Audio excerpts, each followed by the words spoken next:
Chapter 7 of George Orwell's Animal Farm.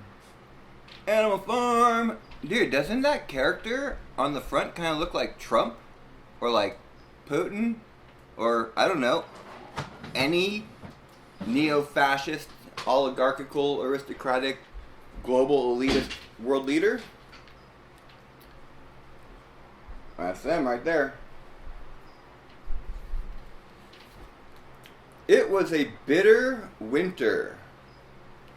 The stormy weather was followed by sleet and snow, and then by a hard frost, which did not break till well into February.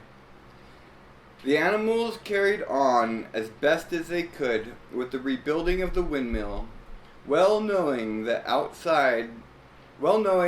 outside world was watching them, and that the envious human beings would rejoice and triumph if the mill were not finished on time.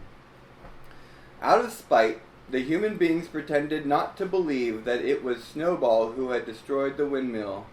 They said that it had fallen down because the walls were too thin. The animals knew that this was not the case.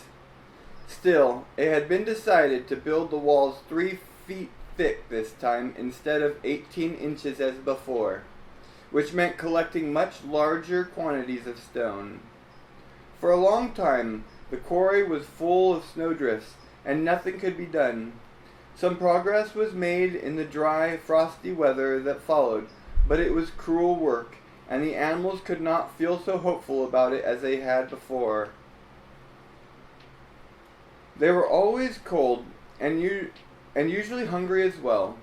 Only Boxer and Clover never lost heart. Squealer made excellent speeches on the joy of service and the dignity of labor, but the other animals found more inspiration in Boxer's strength and his never-failing cry of, "I will work harder." In January, food fell short. The corn ration was drastically reduced, and it was announced that an extra potato ration would be issued to make up for it. Then it was discovered that the greater part of the potato crop had been frosted in the clamps, which had not been covered thickly enough. The potatoes had become soft and discolored, and only a few were edible. For days at a time, the animals had nothing to eat but chaff and mangles. Starvation seemed to stare them in the face. It was vitally necessary to conceal this fact from the outside world. Emboldened by the collapse of the windmill, the human beings were inventing fresh lies about Animal Farm.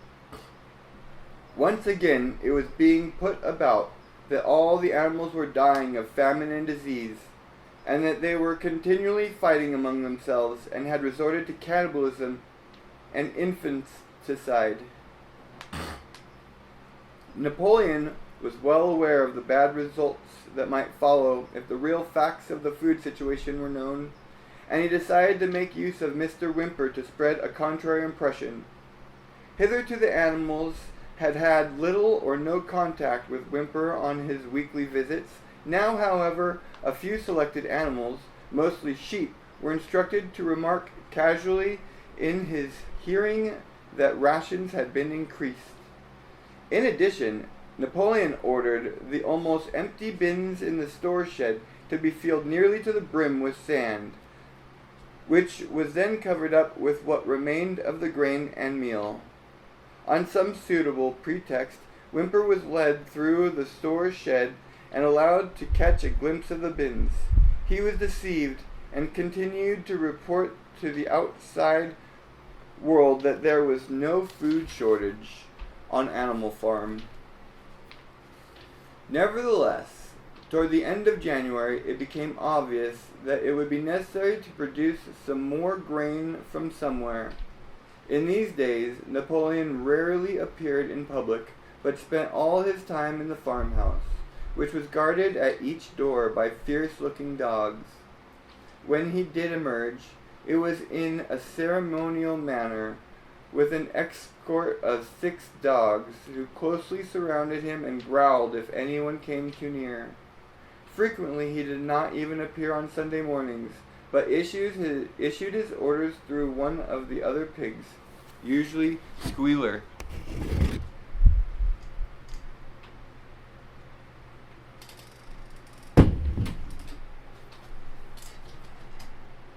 One Sunday morning, Squealer announced that the hens, who had just come in to lay again, must surrender their eggs. Napoleon had accepted, through Whymper, a contract for 400 eggs a week. The price of these would pay for enough grain and meal to keep the farm going till summer came on and conditions were easier.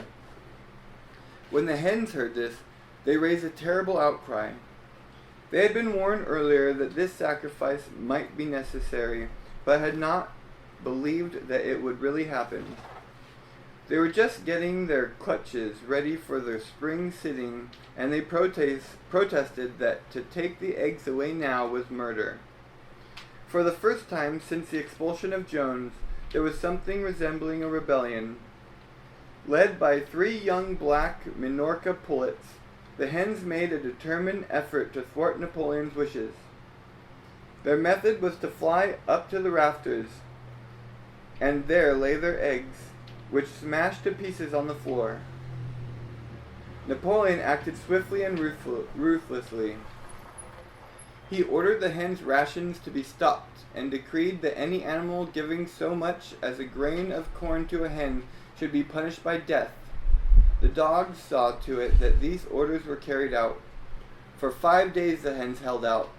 Then they capitulated and went back to their nesting boxes. 9 hens had died in the meantime. Their bodies were buried in the orchard, and it was given out that they had died of coccidiosis. Whymper heard nothing of this affair, and the eggs were duly delivered, a grocer's van driving up to the farm once a week to take them away. All this while, no more had been seen of Snowball. He was rumored to be hiding in one of the neighboring farms, either Foxwood or Pinchfield. Napoleon was, by this time, on slightly better terms with the other farmers than before. It happened that there were in the yard a pile of timber which had been stacked there 10 years earlier when a beech spinney was cleared. It was well seasoned, and Whymper had advised Napoleon to sell it. Both Mr. Pilkington and Mr. Frederick were anxious to buy it. Napoleon was hesitating between the two, unable to make up his mind.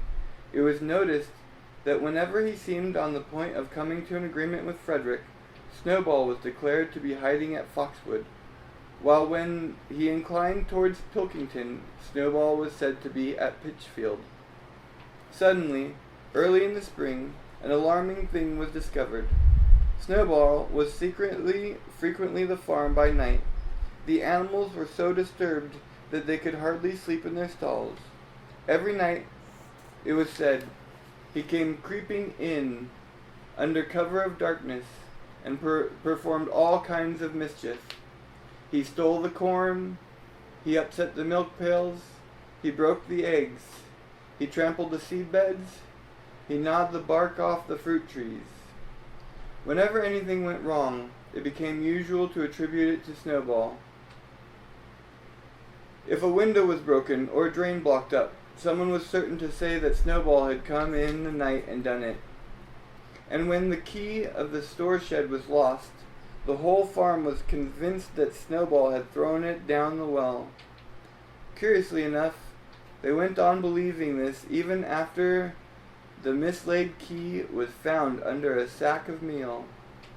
The cows declared unanimously that Snowball crept into their stalls and milked them in their sleep. The rats, which had been troublesome that winter, were also said to be in league with Snowball. Napoleon decreed that there should be a full investigation into Snowball's activities. With his dogs and attendants, he set out and made a careful tour of inspection of the farm buildings, the other animals following at a respectful distance. At every few steps, Napoleon stopped and sniffed the ground for traces of Snowball's footsteps, which, he said, he could detect by the smell. He sniffed in every corner, in the barn, in the cowshed, in the hen houses, in the vegetable garden, and found traces of Snowball almost everywhere. He would put his snout to the ground, give several deep sniffs, and exclaim in a terrible voice, "Snowball! He has been here. I can smell him distinctly." And at the word Snowball, all the dogs let out blood-curdling growls and showed their side teeth. The animals were thoroughly frightened. It seemed to them as though Snowball were some kind of invisible influence, pervading the air about them and menacing them with all kinds of dangers. In the evening, Squealer called them together, and with an alarmed expression on his face, told them that he had some serious news to report. "Comrades," cried Squealer, making little nervous skips, "a most terrible thing has been discovered. Snowball sold himself to Frederick of Pinchfield Farm, who is even now plotting to attack us and take our farm away from us. Snowball is to act as his guide when the attack begins. But there is worse than that. We had thought that Snowball's rebellion was caused by his vanity and ambition, but we were wrong, comrades. Do you know what the real reason was? Snowball was in league with Jones from the very start. He was Jones's secret agent all the time. It has all been proved by documents which he left behind and which we have only just discovered. To my mind, this explains a great deal, comrades. Did we not see for ourselves how he attempted, fortunately without success, to get us defeated and destroyed at the Battle of the Cowshed?" The animals were stupefied. This was a wickedness far outdoing Snowball's destruction of the windmill. But it was some minutes before they could fully take it on. They all remembered, or thought they remembered, how they had seen Snowball charging ahead of them at the Battle of Cowshed, how he had rallied and encouraged them at every turn, and how he had not paused for an instant, even when the pellets from Jones's gun had wounded his back. At first, it was a little difficult to see how this fitted in with his being on Jones's side. Even Boxer, who seldom asked questions, was puzzled. He lay down, tucked his forehoofs beneath him, shut his eyes, and with a hard effort managed to formulate his thoughts. "I do not believe that," he said. "Snowball fought bravely at the Battle of Cowshed. I saw him myself. Did we not give him Animal Hero First Class immediately afterwards? That was our mistake, comrade. For we know now, it is all written down in the secret documents that we have found, that in reality he was trying to lure us to our doom." "But he was wounded," said Boxer. "We all saw him running with blood." "That was all part of the arrangement," cried Squealer. "Jones's shot only grazed him. I could show you this in his own writing, if you were able to read it. The plot was for Snowball at the critical moment to give the signal for flight and leave the field to the enemy. And he very nearly succeeded, I will even say, comrades. He would have succeeded, if it had not been for our heroic leader, Comrade Napoleon. Do you not remember how just at the moment when Jones and his men had got inside the yard, Snowball suddenly turned and fled, and many animals followed him? And do you not remember, too, that it was just at that moment, when panic was spreading and all seemed lost, that Comrade Napoleon sprang forward with a cry of death to humanity, and sank his teeth into Jones's legs? Surely you remember that, comrades," exclaimed Squealer, frisking from side to side. Now, when Squealer described the scene so graphically, it seemed to the animals that they did remember it. At any rate, they remembered that at the critical moment of the battle, Snowball had turned to flee, but Boxer was still a little uneasy. "I do not believe that Snowball was a traitor at the beginning," he said finally. "What he has done since is different, but I believe that at the Battle of Cowshed he was a good comrade. Our comrade Our leader, Comrade Napoleon, announced Squealer, speaking very slowly and firmly, has stated categorically, comrade, that Snowball was Jones's agent from the very beginning. Yes, and from long before the rebellion was ever thought of. Ah, that is different, said Boxer. If Comrade Napoleon says it, it must be right. That is a true spirit, comrade, cried Squealer. But it was noticed he cast a very ugly look at Boxer with his little twinkling eyes. He turned to go, then paused and added impressively, I warn every animal on this farm to keep his eyes very wide open, for we have reason to think that some of Snowball's secret agents are lurking among us at this moment.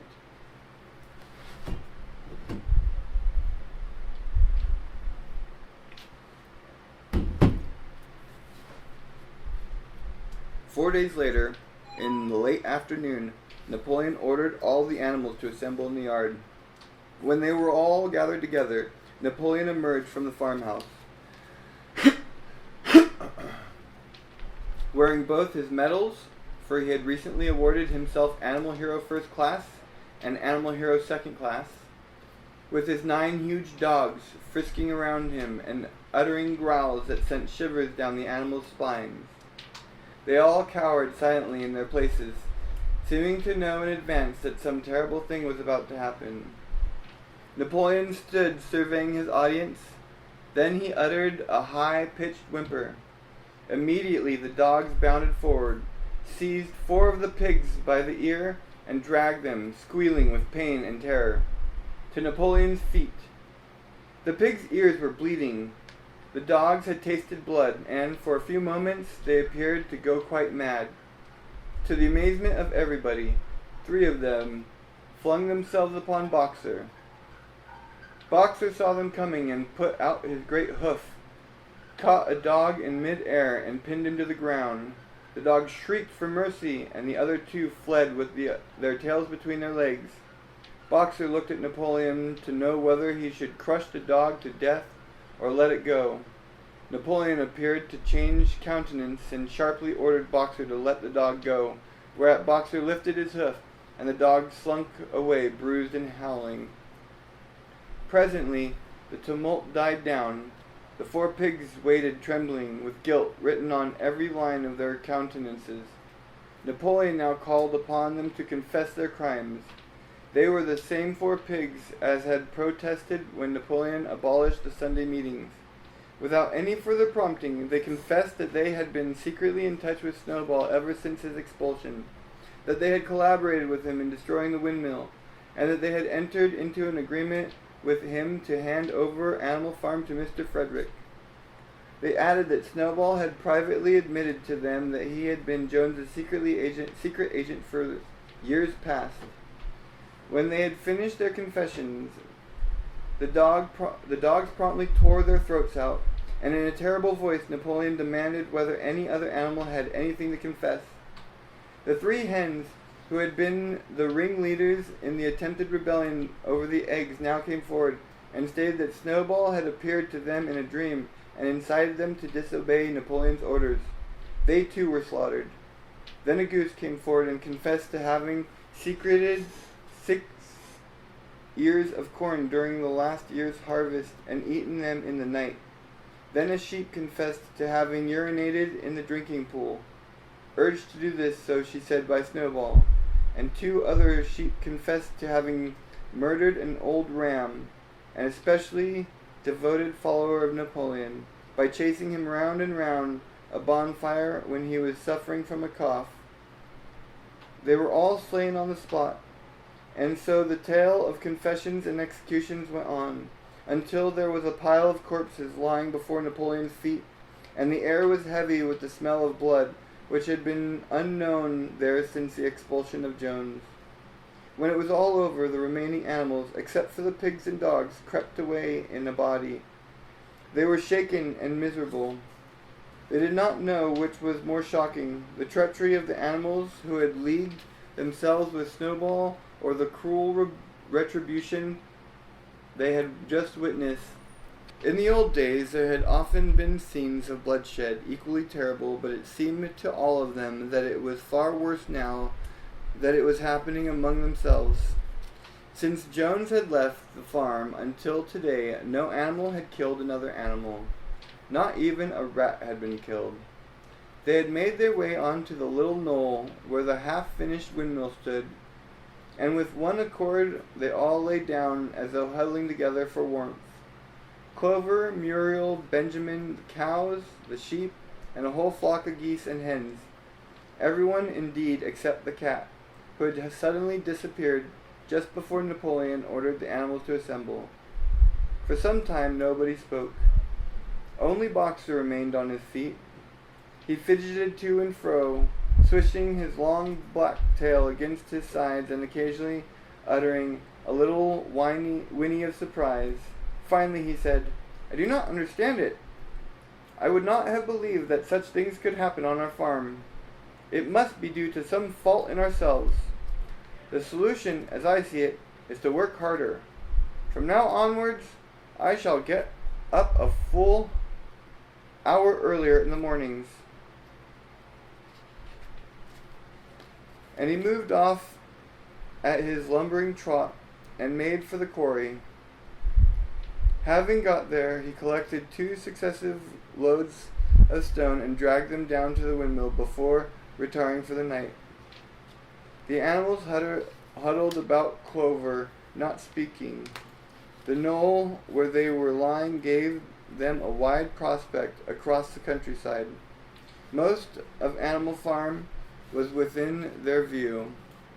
A long pasture stretching down to the main road, the hayfield, the spinney, the drinking pool, the plowed fields where the young wheat was thick and green, and the red roofs of the farm buildings with the smoke curling from the chimneys. It was a clear spring evening. The grass and the bursting hedges were gilded by the level rays of the sun. Never had the farm, and with a kind of surprise they remembered that it was their own farm, every inch of it their own property, appeared to the animals so desirable a place. As Clover looked down the hillside, her eyes filled with tears. If she could have spoken her thoughts, it would have been to say that this was not what they had aimed at when they had set themselves years ago to work for the overthrow of the human race. These scenes of terror and slaughter were not what they had looked forward to on that night, when old Major first stirred them to rebellion. If she herself had had any picture of the future, it had been of a society of animals set free from hunger and the whip, all equal, each working according to his capacity, the strong protecting the weak, as she had protected the last brood of ducklings with her foreleg on the night of Major's speech.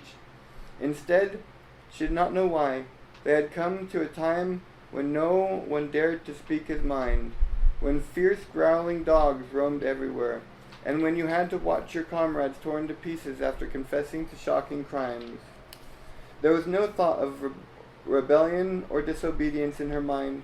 She knew that even as things were, they were far better off than they had been in the days of Jones, and that before all else it was needful to prevent the return of the human beings. Whatever happened, she would remain faithful, work hard, carry out the orders that were given to her, and accept the leadership of Napoleon. But still, it was not for this that she and all the other animals had hoped and toiled. It was for this that they had built the windmill and faced the bullets of Jones's guns. Such were her thoughts, though she lacked the words to express them. At least, feeling this to be in some way a substitute for the words she was unable to find, she began to sing Beasts of England. The other animals sitting around her took it up, and they sang it 3 times over, very tunefully, but slowly and mournfully, in a way they had never sung it before. They had just finished singing it for the third time when Squealer, attended by 2 dogs, approached them with the air of having something important to say. He announced that by a special decree of Comrade Napoleon, Beasts of England had been abolished. From now onwards, it was forbidden to sing it. The animals were taken aback. "Why?" cried Muriel. "It is no longer needed, comrade," said Squealer stiffly. "Beasts of England was a song of the rebellion, but the rebellion is now completed. The execution of the traitors this afternoon was the final act. The enemy, both external and internal, has been defeated. In Beasts of England we expressed our longing for a better society in days to come, but that society has now been established. Clearly, this song has no longer any purpose." Frightened though they were, some of the animals might possibly have protested, but at this moment the sheep set up their usual bleating of 4 legs good, 2 legs bad, which went on for several minutes and put an end to the discussion. So Beasts of England was heard no more. In its place, Minimus, the poet, had composed another song which began, Animal farm, never through me shall thou come to harm. And this was sung every Sunday morning after the hoisting of the flag, but somehow neither the words nor the tune ever seemed to the animals to come up to Beasts of England. And so concludes Chapter 7 of Animal Farm by George Orwell.